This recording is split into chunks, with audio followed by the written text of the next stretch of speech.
Hey, everybody. Welcome back to Money Conversations with KJ. I'm your host, KJ, and this is my lovely wife, Kathy. Hey, Kath. Hello. How everybody doing? Great. Today, guys, we want to talk about living paycheck to paycheck. Wow. In today's world, more and more people are living paycheck to paycheck. Wouldn't you agree? I agree. I mean, with this recession upon us and, you know, people just struggling to make their basic bills, right? Yeah. And why is that? Why do people live paycheck to paycheck?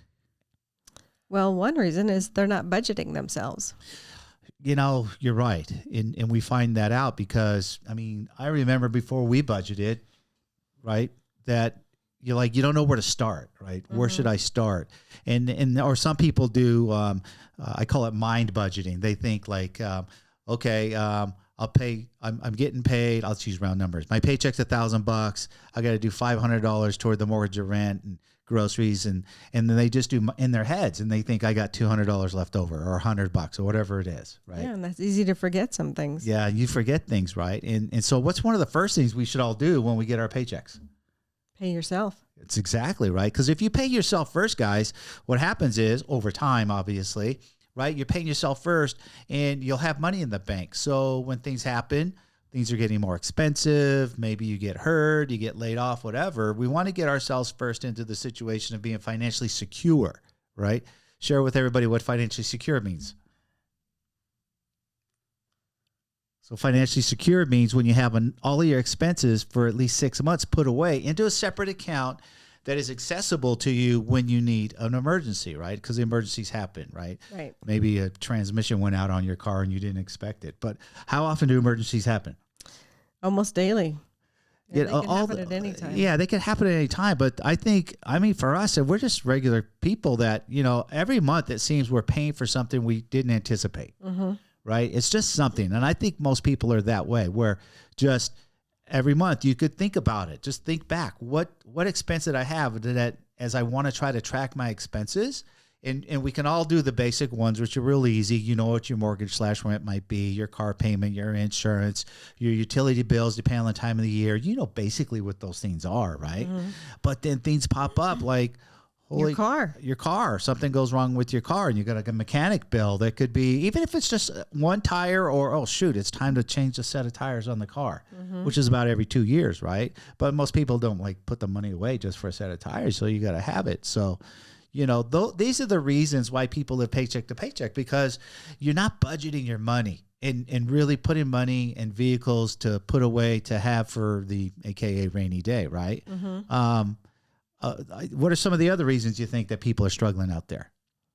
They're not setting their goals.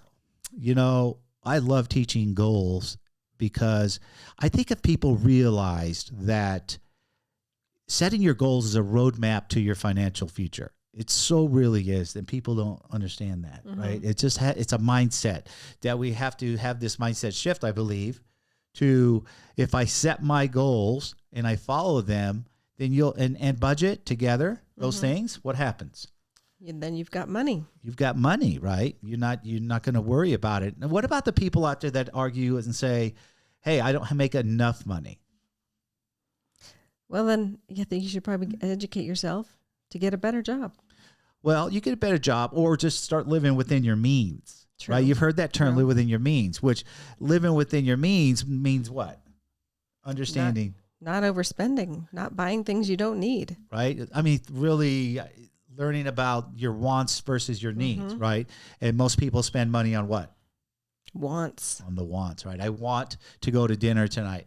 I want those, you know, expensive pair of shoes, or I want to go out of town this weekend. But do you need those things? No, you don't. Right? And I think if people start to live within their means until they, you know, make more money, whether it's a better paying job or a side hustle.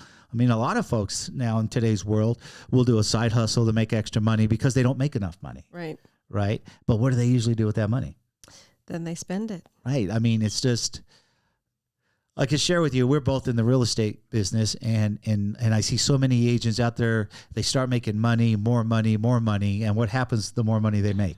The more they're spending. Yeah, their lifestyle goes up. They want nicer cars, nicer clothing, a nicer home, right? And so, again, those are all wants. I want all those things before they actually put themselves in a financial comfortable position where you can afford those things. I mean, I want everybody to have all of those things that we're discussing. For sure, we want everybody to have that stuff. But I think we have to be patient as people when you're out there working, that pull back. Just pull back on those wants, you know. I taught that lesson to my youngest daughter, Faith, right? We talked to her, and what did she tell me last year? Dad, you're always in my head. Right? I'm like that little person on her shoulder when she's out shopping. She says like, Dad taught me, do I need this, right? Is this a want or a need? And I mean, that thrilled me when she told me that, because one, you knew she was paying attention. She was paying attention when I taught her, and she's very well. She's 23 years old. She has her own place, making equity, right? She's got her own condo she bought on her own, and she does not stress about money. Right, because that's the lesson I taught her. Very first lesson. I never wanted her to experience struggle. I never wanted her to experience the feeling of being broke. Right, and you guys that are out there that are listening, that you know that gut feeling when you're broke, you're like, man, I can't pay that bill until payday, or man, payday comes, I still don't have enough to pay that. That broke feeling in our guts. Oh, it's a horrible feeling. It really sucks, and that's what happens then. We stress, right, and then now you start stressing, and then now your health is affected, right, because stress will affect you health-wise, right? It affects a lot of things, relationships, all kinds of stuff. So I think it really goes back to, you know, learning how to budget is really it. But I mean, we understand, when do they teach us how to budget? They don't. They don't really. I think sometimes in high school, I can remember back, maybe they talked about it, and they might have showed us a quick little lesson. Yeah, probably briefly, but Nothing in depth. no. You don't remember anything in school being in depth about what I learned about in school with money is how to write a check. That's it. And now people don't even write checks anyway. No. Right? Everything's paid digitally. So we're talking about when you and I were in school, which was a long time ago. So, but I don't imagine they teach that lesson anymore, you know, how to write a check out. But, you know, leave in the comments, if you're under the age of, say, 25 and you're listening to this or watching this, share what they teach you in school about money. I mean, again, they taught us, but I've been out of school 40 years, how to write a check. They talked about you need a budget.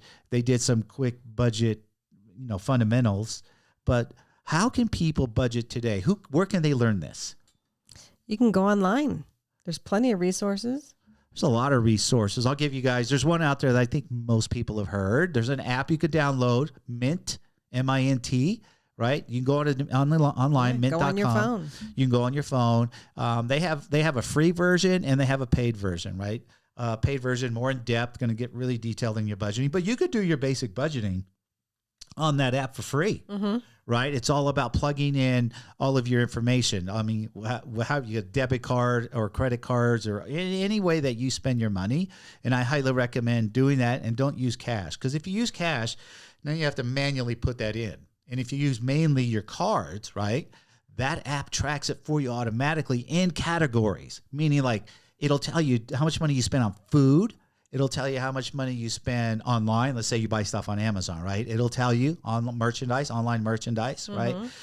It'll tell you your utilities, right? You spent this on utilities. If you pay, and some people do, but I don't think a lot of people do, pay their rent/mortgage with a credit card. I know that people who rent, a lot of those places will let you pay with them with a card, right? Usually it's a debit card or whatever. But anyway, my point is that you don't have to go in there and figure out, hey, where did I spend my money? Because at the end of the month, Mitch will tell you, and they break it down in percentages. So if you look back in there and you're like, holy moly, I spent 27% of my money this month on food, on going out. Or having Uber deliver it. Uber Eats. Or use an Uber, like, you know, using too much Uber. You're going to too many places, right? Yeah. The point is that they track it for you. Then you can literally see, and if you know you're spending too much money in whatever category, you got to pull it back a little bit, right? Yeah. You got to pull it back.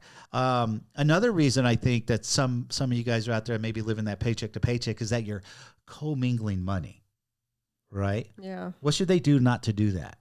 You should have a separate account for your savings and a separate account for your checking. Well, absolutely. And a lot of times you should have another account, like I say, to be financially secure. That's putting away 6 months of your expenses, right, into an account in case, like when COVID happened, in 20 and people got laid off and stuff. But that should be another separate account, right? Because we don't want to touch those dollars until it's emergencies happen. Like something happens in your life, you got hurt, laid off, whatever, and you want to still be able to pay your bills. So your savings account, right? Your checking account is for you're writing your bills out, right? You're paying your stuff with that. Your savings account is for your short, mid, and long-term goals. Right. Yes. And I even recommend sometimes, guys, you may need a separate account. Again, let's not commingle money. Separate account. Let's say you're not a homeowner yet, and you want to be a homeowner, and you've got to save, usually minimum 3% plus closing costs. But let's just say it's 5%. Let's just say it's a $300,000 house. 5% down is $15,000. Right. I would personally open a separate account that is strictly to fund the down payment for the house that I want to buy. Yes. And then when you're budgeting, you're like, hey, I can put away, let's just say, let's use round numbers. You make $1,000 a week, $4,000 a month. And let's say after going through and all of your bills are $3,400 a month, and you have $600 that you think you can put away, right? That should be broken down into different buckets. I'm saving for my house. That's one bucket over there. Oh, I'm saving for maybe a vacation, right? Maybe your family lives in a different city. You want to see them once a year, the holidays or whatever. I need that money over here. And just go down the line, right? And now some people would say, well, that's too many bank accounts to keep track of. What do you say to that? Oh, I don't think so. Not especially if you're not touching them. If you're not touching them, or what about if people say, well, I don't want to pay those monthly, fees to keep that account open. There's online accounts. Yes, exactly. Online accounts are like almost nothing, $2, $2.50 a month or something. Trust me when I share with you, if you had to pay, even if you had to pay the $10 a month fee for these accounts, in the long run, you're saving money. Yes. Right? Let's not trip over dollars to save dimes, right? Go ahead and spend that, whatever it may be, but go online. Do those online ones, right? Those are great. You don't have to go to the brick and mortar. You don't have to go down to the corner, whether it's a Wells Fargo or B of A or whatever, any of those, right? I think that's a great way to start your budgeting, is figuring out your goals, right? And then from your goals, you're like, okay, I want to put money away. I got to pay all my bills, right? Most of my money goes here, and then it should get dispersed. And when should you do that? Do what? Disperse your money. Oh, as soon as you get paid. Yeah, the minute you get paid. Yeah. Because we talked about, like Warren Buffett says, right? You got to pay yourself first. Yes. You have to pay yourself first. There's nobody more important. And every time you put money in those buckets, guys, that's you paying yourself first. Right? So if you know out of the month that you're going to put $600 away, right? That's about that's $150 a week. So if you get paid weekly, it's $150 a week, right? If you get paid every other week, then it's, $300 every paycheck. But just put that money in there, and then you pay all your bills, right? Yes. If you're short at that point, you may need maybe a couple of adjustments or whatever. Or what do people do if like, hey, I make $4,000 a month and my bills are $4,000 a month and I can't save or put money away? What should they do? Get a side hustle. Yeah, right. And in today's world, think about the side hustles that are available today compared to when you and I were kids. Right. There's online, unmentionable. Right. I mean, I was watching one today. And again, pardon me when I tell you kid, right? Because anybody under the age, my oldest child's 39, and anybody under 39 to me is a kid. So I was watching this kid on YouTube today who was about 23 years old, made $10 million last year. What? How do you do that? His side hustle started putting videos out on YouTube and grew it from there. Wow. And he had a job, but he's got laid off from his job. And he told himself, hey, when he had 10,000, he was going to start his YouTube career. And he got laid off. He said he had 7,000. He goes, I'm going to go for it now. I got 7. I got enough to last me a couple of months. So I got a couple of months to get this thing going. He had to go in hyperspeed. And he did. And he went out there and did some amazing things. The kid makes $10 million last year. Wow. Now, I'm not telling you he made and kept $10 million. He's got a big team because he has multiple levels of ways of making money online now. But the fact that he's 23 years old and went out there and figured out how to make $10 million last year online. Wow. Right. And just figure where he's going to be if he keeps going in 5 or 10 more years. Yeah, that's awesome. Yeah. So, and talk about time. The guy told me, he goes on, he says, no, 12 hours a day, making videos 12 hours a day. Wow. For 2 years. For 2 years, he did a video every single day, sometimes more than 2 videos in a day, but he did it 12 hours a day. So he made a commitment. So like most people, when they have their jobs, well, how long is their jobs? 8 hours. I think in today's world, not even 8 hours, a lot of people don't work. Yeah. Especially if you're in the service industry. Oh, it's like 5 or 6. 5 or 6 hours, right? So that leaves a lot of time. So when people say, hey, I don't have enough time, to go do a side hustle, I say, you know what? We all have the same exact amount of time every day, 24 hours. Nobody gets more, nobody gets less. I don't care if you have no dollars or you're Warren Buffett and you got, $100 billion or whatever, right? It doesn't matter. We all get the same amount of time. Right. So utilize your time. And I always said, like, remember we talked about the time blocking exercise. Do you remember that one? Mm-hmm. Where if you time block, guys, there's certain times that we know we do, right? Number one, start off by understanding and knowing how many hours there are in a week so you can plan your week out. Right. 168 hours in a week. And if you took a piece of paper and you put it in 4s and you blocked out, this is how much time I sleep, right? Figure it out. Now, everybody sleeps different. I only sleep 6 hours a day. That's all I can sleep. I'm 6 hours. I'm up, right? But some people sleep 8, 9, or even 10 hours. 10. I know. It happens. Wow. I know. I couldn't sleep 10 hours if I had to. No. I just can't, my mind won't let me. But there are people out there. My point is, add them up. So let's say on average 8 hours, right? 8 times 8 is 64. So that's 64 hours of the week you're sleeping out of the 164, right? So that still leaves 104 hours. And you're like, well, okay, well, I go work 40 hours a week. Okay, tack on another, subtract 40. Now you got 64 hours, right? What am I doing with that time? Oh, yeah, I got commute time to work. All right, let's give you 30 minutes each way, an hour, 5 days a week. That's 5 more hours. You're at 59 hours. And keep backing that up, guys. I promise you, 9 out of 10 of you guys out there will find between 15 and 25 hours. You're like, I don't know what I'm doing. I can't tell you right now. I'm trying to time block where my time goes. And in that week, 15 to 25 hours. Or wow. I'm sorry. Yeah, 15 to 25 hours per week. So let's just say average 20 hours per week, right? Wow. That's 2 to 3 hours a day. You're either watching TV, you're just doing things that aren't being productive for you. If you're in the position of living paycheck to paycheck and you want to utilize every hour of the day to get ahead.